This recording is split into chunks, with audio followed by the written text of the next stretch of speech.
Dollar বাজারে ফের অস্থিরতা, দাম বেড়ে 128 টাকা। আগামী রমজানকে কেন্দ্র করে বাড়ছে পণ্য আমদানি। অন্যদিকে আগের বকেয়া এলসি বিল পরিশোধ বেড়েছে। একই সঙ্গে বিদেশি ভ্রমণও বেড়ে গেছে।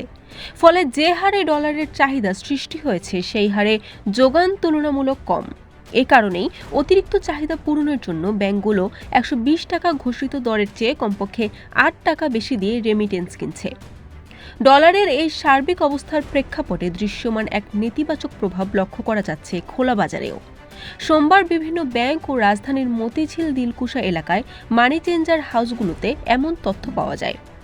ব্যাংকাররাও বলছেন, আমদানির দায় পরিশোধে হঠাৎ চাপ বেড়েছে, তাই বাড়ছে ডলারের দাম। এমন অবস্থায় আবারও মূল্যস্ফীতি বৃদ্ধির শঙ্কা অর্থনীতিবিদদের। জানা গেছে, ব্যাংকগুলো ডলার সংকটে রেমিটেন্স কিনেছে সর্বোচ্চ 128 টাকায়, যেখানে কেন্দ্রীয় ব্যাংকের ঘোষিত দর 120 টাকা। আর কার্ব মার্কেটে বা খোলা বাজারে মার্কিন ডলারের দাম বেড়ে 129 টাকায় পৌঁছেছে। এক সপ্তাহ আগেও যা ছিল 123 থেকে 124 টাকা। Barishal dot news.